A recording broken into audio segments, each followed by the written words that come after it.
കുവൈത്തിൽ സ്വദേശി പാർപ്പിട കേന്ദ്രങ്ങളിൽ താമസിക്കുന്ന വിദേശികളായ ബാച്ചിലർമാരുടെ തിരിച്ചറിയൽ കാർഡുകൾ റദ്ദ് ചെയ്യാൻ സിവിൽ ഇൻഫർമേഷൻ അതോറിറ്റി നീക്കങ്ങൾ ആരംഭിച്ചു. സ്വദേശി പാർപ്പിട മേഖലകളിൽ വിദേശി ബാച്ചിലർമാർ താമസിക്കുന്നത് മൂലമുണ്ടാകുന്ന സാമൂഹിക സുരക്ഷാ പ്രശ്നങ്ങൾ കണക്കിലെടുത്താണ് മന്ത്രിസഭാ തീരുമാനം നടപ്പാക്കുന്നതിന്റെ ഭാഗമായാണ് നടപടി.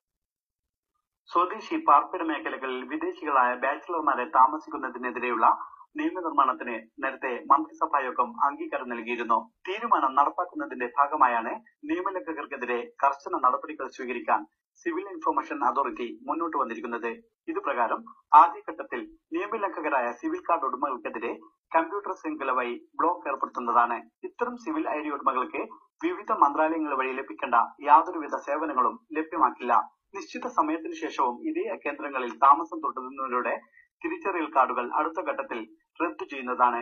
വിദേശികളായ ബാച്ചിലർമാർക്ക് സ്വദേശി പാർപ്പിട കേന്ദ്രങ്ങളിൽ താമസ സൗകര്യം നൽകുന്ന കെട്ടിട ഉടമകൾക്കും കർശനമായ ശിക്ഷാ നടപടികളാണ് ഏർപ്പെടുത്തുക.